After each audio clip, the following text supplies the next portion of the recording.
This is Cerebral Cinema. Movies of the mind.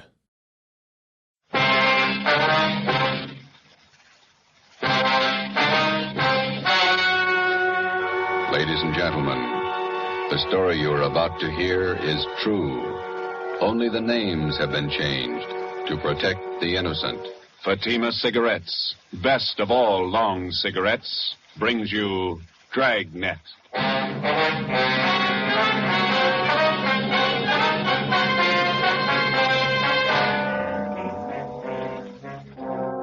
You're a detective sergeant. You're assigned to Narcotics Bureau. A vicious criminal has resumed operations in your city. His profession, dealer in narcotics.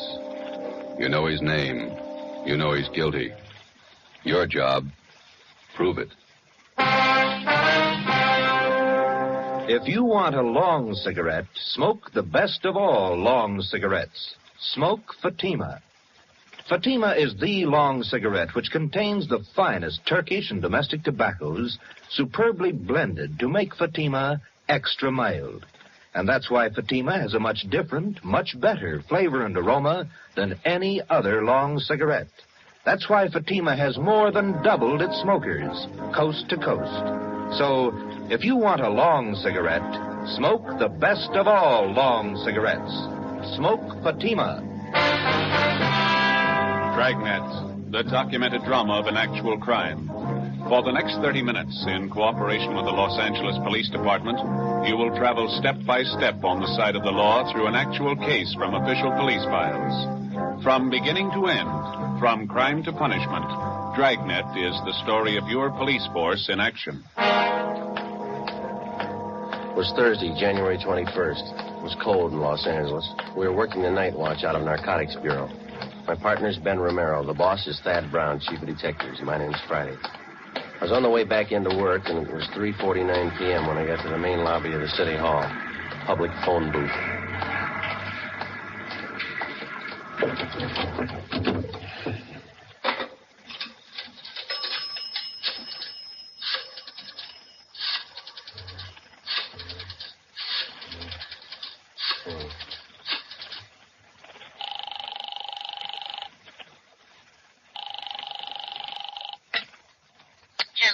Oh, Ma, this is Joe. Joseph, you said you were going to be home at 4 o'clock. Oh, I couldn't help it, Ma. They changed the schedule. I got my stuff all right. Thanks for packing it. Well, I put your socks and your clean T-shirts on the bed. Did you put them in your bag? Yeah, I got them. Got them off the clothesline right after you called. They weren't quite dry, or I would have packed them for you. I got them all right. Listen, Ma, I'll call you whenever I get the chance. Now, don't worry. How long are you going to be gone? I haven't any idea. Maybe a month. All depends. How can I get in touch with you? You can't. Call Ben. He'll get the message to me somehow. Where is it you're going, Joseph? Well, I'm not going anyplace, Ma. I'll be right here in the city, but I just won't be able to come home for a little while. It's a special job. No, like the last time. Yeah. Well, you be careful now. Watch what you order when you're eating out in those awful restaurants, Yes. and get your rest. Yes, you ma'am. need plenty of rest. Yeah, okay, Ma. I'll be all right. I was shopping today. I bought a nice loin roast for dinner tomorrow night. Now, you won't be here. Why don't you invite the neighbors over, the Newtons? That'd be good company for you. Well, maybe I'll ask your Aunt Elizabeth over. Yeah. Now, don't worry. If you want to get in touch with me, you deliver the message to Ben, okay? Yes. All right. What kind of work you be doing? It's going to be dangerous? Oh, it's just another job, Ma. It'll work out. I'll call you when I can. All right, Joseph. And be careful now. Take care of yourself. Yeah, you too. Goodbye, Ma. Joseph. Bye.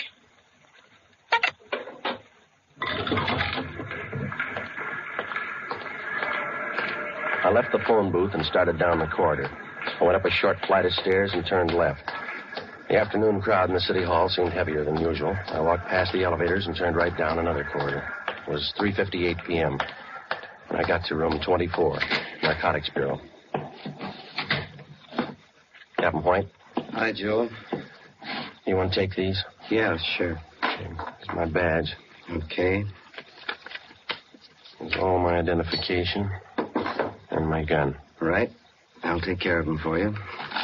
These clothes look all right? Just a minute. Now, let's see. Yeah. I don't like that tie. Romero, Yes, Gibber? let's see your tie. Yeah, swap with Friday, will you, Ben?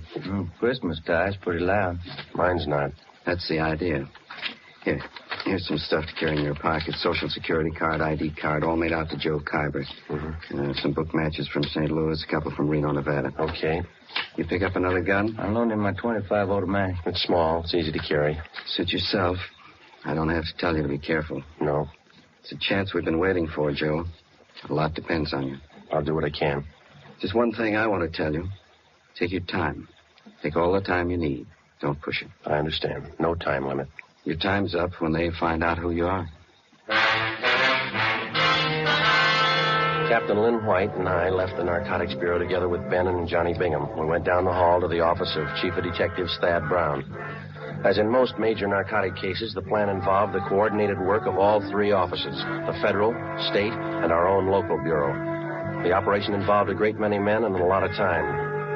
When we got to the Chief of Detectives office, two men were with him. Bill Craig, the agent in charge of the Federal Bureau of Narcotics for the Southern California area, and Inspector Virgil Beckner, head of the State Narcotics Bureau for our district. All of us had one common goal, the apprehension and conviction of two men, Arthur Belmont and Ralph Costello. The first man on the list, Ralph Costello. Chief Brown outlined the overall plan. Craig, your federal men have been tracking Costello off and on for 3 years now. Beck's of your state agents. Same for our men. This time we can't afford to miss. You figure an undercover man working locally? Is that right, Chief? Yeah, Craig. He'll start right from the bottom, work up the line till he gets to Costello, if he gets there. Beck? Where are you going to start?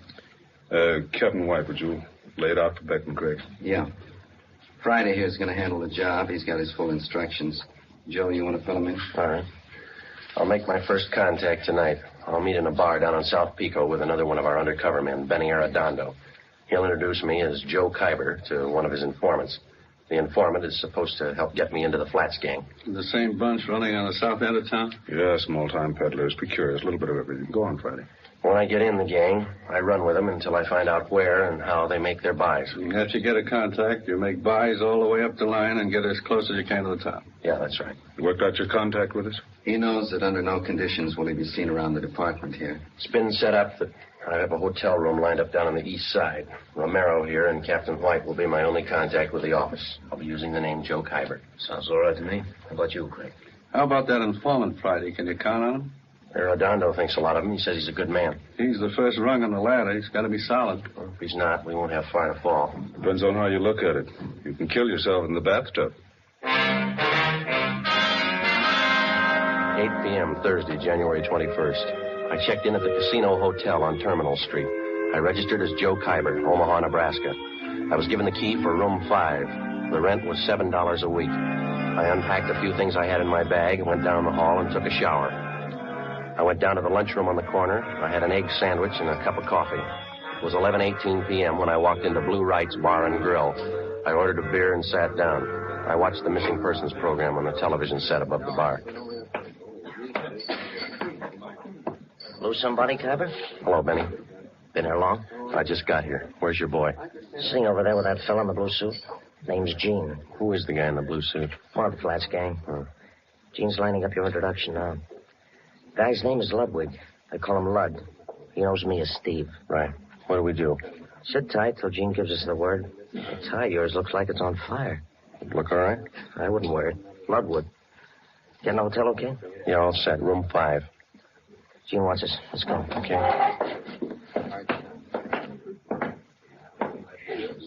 Hi, Steve. So your boy got here? Yeah. Gene, meet Joe Kyber. Hi. This is Lud. Joe Kyber, Lud. Sit down. You like the fights, Kyber? Yeah. They got nothing out here in that line. I used to go to the Garden when I was east. I got some fine cards at the Legion.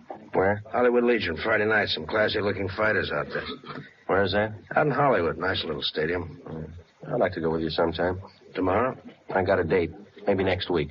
Bring her along. A lot of women go. Not this one. Okay. Hey, you guys hungry? I could eat.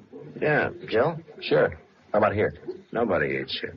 That steam table over there. The stuff smells pretty good. So does garbage if the wind's blowing the other way. Let's get a French dip sandwich, huh? How about Galbraith over on Sotelo? Okay. How about you guys? Sure. Well, let's go. All right.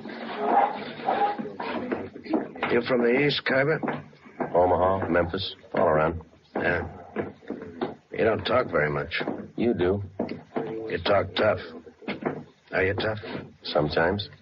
This place we're going to go eat, sometimes the meat's tough, too. Yeah? Just like a piece of tough meat, you can always cut it down to size. The following week at the fights, I met some of the other members of the Flats gang. They were a typical group of hoodlums. Unlike fiction writers have portrayed them, generally gangs of this type do not operate under a gang leader. Each member considers himself the best of the lot. For all practical purposes, they didn't need a leader. But as in any group, some men are more dominant than others. Ludd was one of these. Because of his tough manner, I observed that the gang members placed confidence in Ludd. It was then that I decided that I had to be tougher than he was if the gang was going to accept me. 5 weeks went by. March 7th. There was still no mention by any of them that they were either using or dealing in narcotics. Come on in, Kyber. Sit down. Ludd? Kyber, meet Jerry Phil. Hi. I picked up the tickets for the basketball game tonight. Good seats? Yeah, they look okay. Got an extra, Ducky? Maybe I'd tag along. Yeah, we got 4. You look kind of sad, Kyber. He always looks that way. First he was tough, now he's sad. Oh, you and that mouth. You know it all, don't you? No offense, you look a little low. I don't know about you, Kyber, but I'm a little under par. I'm going to have myself a pop. You interested? No, I don't use it. Why don't you try it? You might get a kick out of it. I have. It's all right going up, but it's nothing coming down. That's where you make a mistake. Stay up. Don't come down. Fella. You heard what he said, Jerry. You don't like it. How does he know? He never stayed up long enough. Take your pop and shut up. You talk about Kyber trying to be tough. You think you're the big wheel around here. That's enough. You better quit giving orders, Ludd. You know better than the rest. Look, little man, knock off that kind of talk and keep us both happy. Sure. The boss, man. You know, I got one positive way to shut you Well, why don't you two quit it? This concerns me and Phil. You keep your mouth shut. Well, don't get mad at me. I only wanted to save an argument. Can it, I say. Now, look, big mouth, you can push Phil around, but not me. Now you're playing the tough guy again, ain't you? Why don't you go over there and sit down, huh? You set me down, punk. All right, now listen to me, both of you. I'm tired of being talked down to like a junior member of the firm. You either treat me equal or leave me alone. You understand? You had it coming, Ludd. Yeah. All right, put that bottle down, Ludd. Where'd you get that gun? You carry that thing right along? Right along. Put it down, Ludd. Okay. I'm long on memory, Kyber. Remember that. Yeah, and I'm real short on patience with you. Well, I still ain't had my pop. Better hurry. I don't want to miss the game. You got good seats, huh, Kyber? They're not too low. I can't see nothing if they're too low. Don't worry. You'll be high enough. 2 months went by. By playing the tough guy, I gained a great deal of prestige in the eyes of the other gang members. Jerry Fell made sure that all the members heard about that episode up in Ludd's room. Dealers and users of narcotics rarely carry guns. The members of the Flats gang were small-time peddlers and users. They're referred to as mules or small fry. When they found that I carried a gun at all times, they were impressed. They considered me one of them. Since the very beginning of my undercover work, I met weekly with Ben Romero and Captain Lynn White of the Narcotics Bureau. I would be picked up at a different location each time, making sure that I wasn't followed, and we would remain in the car and drive around in a remote section of the city discussing my progress with the gang. During this first 3-month period, under the pretext that I had clients to furnish, I made 2 small narcotics buys, one for $13 and one for $8. As soon as the purchases were made, I would mark them for identification, contact Ben, and then turn the narcotics over to him to be booked as evidence by the property clerk at Central Division. Another month went by. Thursday, June 5th, 11 p.m. We had just returned from the midget auto races, and we were sitting around in Ludd's room. You mentioned something out at the races, Kyber. Now what's on your mind? I told you, Ludd, I need a half a dozen caps right away. I got people putting the bite on me. Old customers. How old can they be? You only been out here 5 months, remember? When they're hooked, they get to be old customers in a month. I fixed up 2 buys with Morse for you. Tony says he can't handle anymore. Hasn't got enough around. You got on board late, you know. All of us are ahead of you. Tony can get more. Who's his source? Couple of guys. I know them. How about an office to one of them? You deal with Tony. You said he hasn't got enough. That's right, I did. Okay. How much do you want? They're your customers. What's it worth? They'll pay. What's the guy's name? Costello's one of them. He'll have enough for you. Who's the other guy? You deal with Costello for now. Where can I meet him? Morse will set it up for you. I got to meet him now. Come in. Police officers. Shake it down the hall.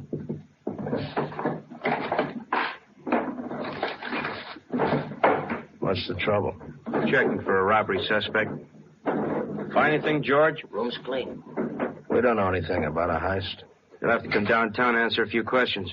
What's the matter with you, fella? You look like we spoiled your party. Yeah, you spoiled it.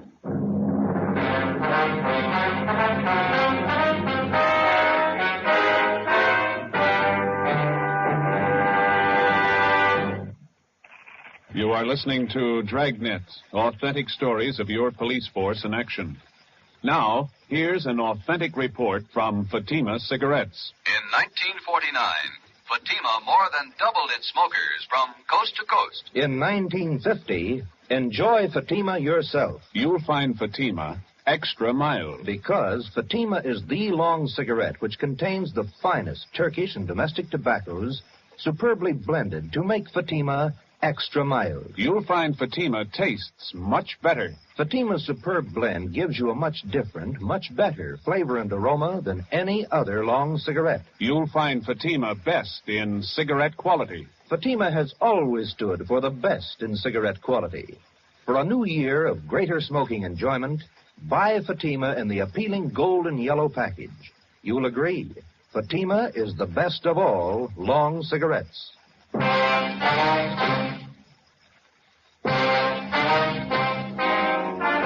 chance of my being picked up while working on an undercover assignment was one which all of us had considered. Since only a handful of men out of some 5,000 working police officers in the department knew anything about our narcotics investigation, we knew that such an occurrence was not impossible. It's one of the chances we had to take. In this instance, we lost, and the critical meeting with one of the men we were after was forestalled. How long our detention at police headquarters would delay my meeting with Ralph Costello was anybody's guess. Could mean weeks or maybe months. I was booked on suspicion of 211 PC robbery. So was Ludd. The next afternoon, I was taken from cell block 10D2 to the interrogation room. Come on in and sit down, Kyber. How are you, Friday? It was a tight squeeze. The booking number's been canceled, Joe. Print's been stopped. Those two men from robbery who pulled me in, Wynn and Donahoe, I thought I was in trouble for a minute. They had no idea you were in that room. Once they got up there, they had to follow through. Well, they played it right. They remembered their etiquette. If either one of them had said hello before you did, you might have been in big trouble. Well, I'm in big trouble anyway. I had a meet all set with Costello. Almost set, anyway.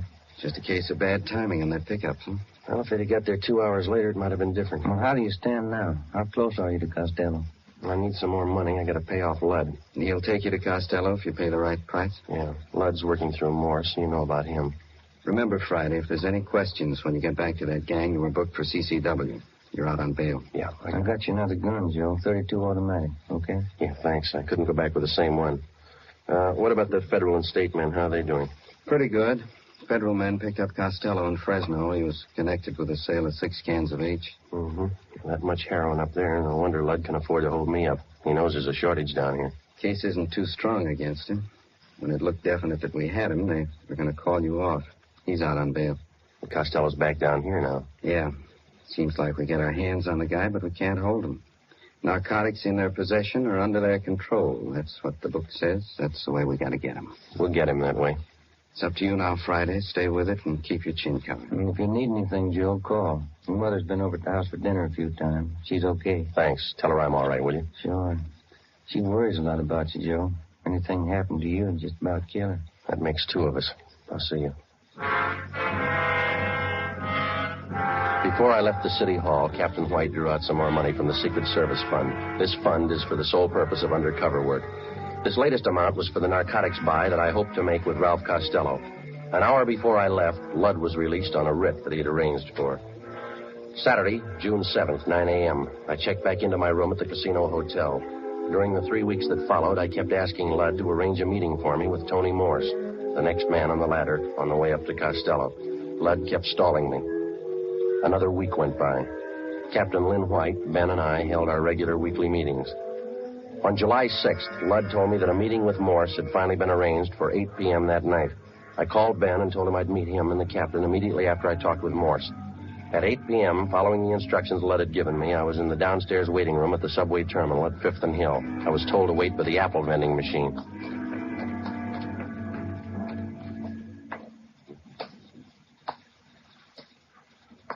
Excuse me, mister. Oh, yeah, sure.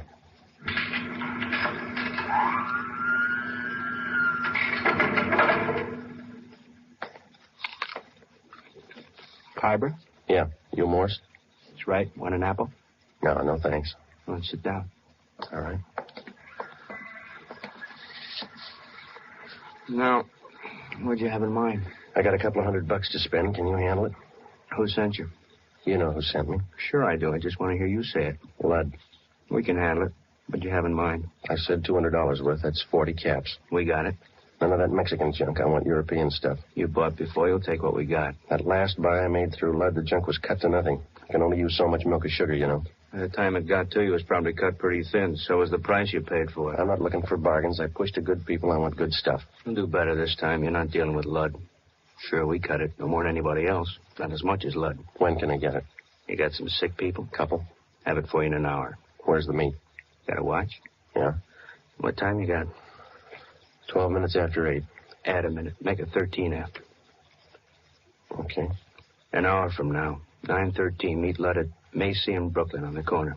He'll tell you what to do. Will Lud have it? Meet Lud at 9:13. See you later, Kyber. Oh, wait a minute. How do I know you're leveling? How do we know you are? I went out the front of the subway terminal building. I took a cab down to 7th and Main. I got off and walked into Pop Sherman's bar. I called the office and set up a meeting with Ben and the captain. I ordered a beer, paid for it, left my change in the bar, asked the bartender to watch it, told him I'd be right back. I went out the back way, crossed the alley, and got down to Los Angeles Street. I walked up to 9th and picked up a cab to take me to Fulton and Covina Avenue. I got out and walked 2 blocks. It was 8:41. Joe? Hi. You meet Morse? Yeah. Sure nobody tailed you? I took all the precautions. What's you say there? Well, I'm not sure, and I don't have much time. I'm going to make the buy tonight. When? 9:13. You don't have much time. Kind of rushing it, aren't they? I figured I'd better play along. Who's the meet with? Morse told me to meet Lud at Macy and Brooklyn. Said that he'd carry it from there. Costello in on it? I don't know. You got it all. All right. We'll start picking up the Flats gang. Everyone but Lud. What do you think? Well, the way I got it figured, Morse is Costello's runner. He checked me out, and as far as I could tell, he thinks I'm okay. Yeah. I got a hunch Lud's going to take me to either Morse again or Costello or possibly both. I don't know where the actual meet's going to be. That means a tail job. We'll have to pick you up at Macy and Brooklyn and stick with you until after Lud leaves, if he does, and follow through with you. Figure it wide, Skipper. Don't worry. I know we're close. What time you got, Romero? 10 minutes to 9. Turn down the next block. Right. Pull up here, Ben. Okay. Here you go, Friday. Keep your chin covered. Yep. Hey, Hello, Phil. friends of yours in the car? Why? I know them. They ain't friends of mine. I didn't say I knew him. I don't know the guy driving, but the other guy, I seen him lots. Just about 4 weeks ago, we all seen him. Huh? That fuzz, white, narcotics man. Oh, yeah. Well, they've been riding me since they picked me up with a gun. Won't do, cop. Narcotics man ain't got nothing on you. That was robbery, remember? They got a make on me from Nebraska. They've been on me ever since I got here. That figures. You're one of them. All right, look, Jerry. I'll argue with you later. I'm in a hurry. I got to meet Lud. I tag along. I want to see Lud, too. You going to spill to Lud about what you think? Maybe. I figure I owe it to him. I known him a lot longer than you. I know he ain't no cop. And you're sure that I am? I know you are. Let's see what Lud thinks. Yeah. All right, come on. On your feet. I looked at my watch. It was 2 minutes to 9. In 15 minutes, I had to meet Lud.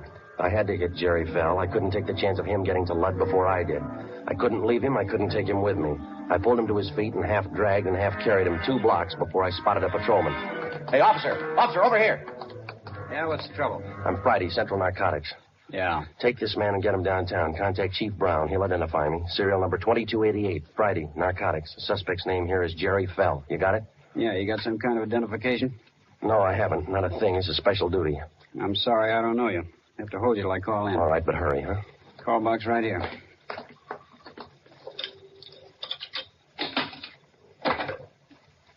This is Carlson, box 117.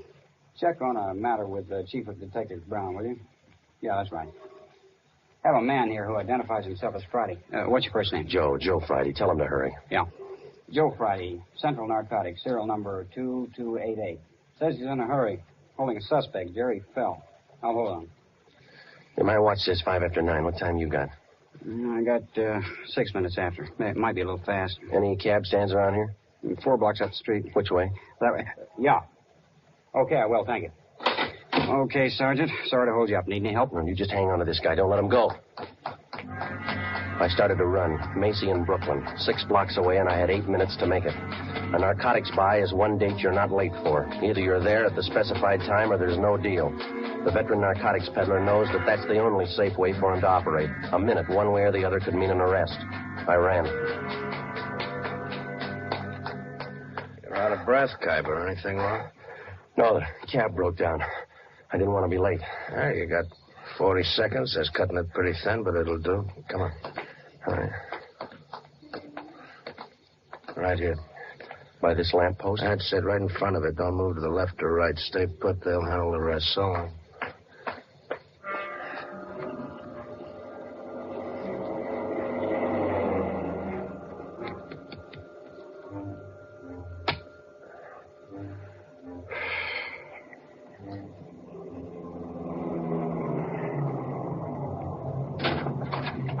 Get in, Kyber.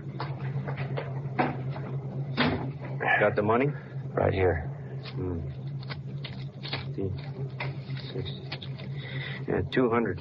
Here's your package. Okay. That's it. Joe Kyber, meet Ralph Costello. Hi. Hello. Out this side, Kyber. Okay. I'll see you.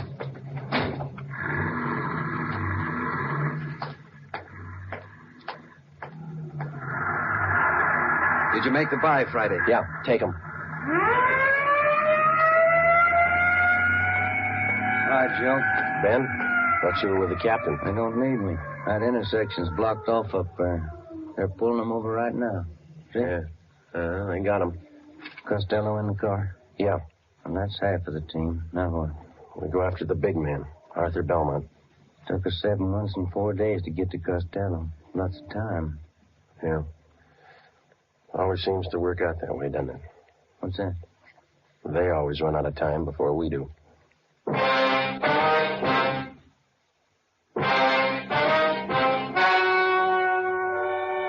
The story you have just heard was true. Only the names were changed to protect the innocent. On July 6th at 10:45 p.m., Ralph Costello was taken to the Narcotics Bureau, the interrogation room. In a moment, the results of that interrogation. It's amazing how many long cigarette smokers are changing to Fatima. Here is the actual report. From coast to coast, Fatima has more than doubled its smokers. Yes, more and more smokers every day are discovering that Fatima is the best of all long cigarettes. Smokers find Fatima has a much different, much better flavor and aroma than any other long cigarette. They find that Fatima is extra mild because it's the long cigarette which contains the finest Turkish and domestic tobaccos superbly blended to make it extra mild. Enjoy extra mild Fatima yourself. Best of all long cigarettes.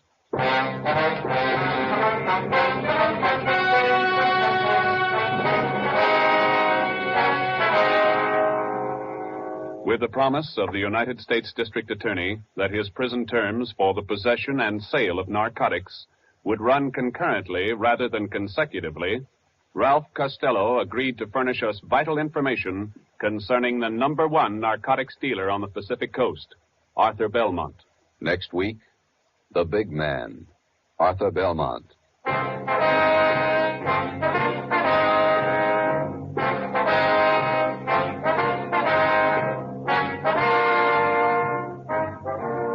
You have just heard Dragnet, a new series of authentic cases from official files. Technical advice for Dragnet comes from the Office of Chief of Police W.A. Wharton, Los Angeles Police Department.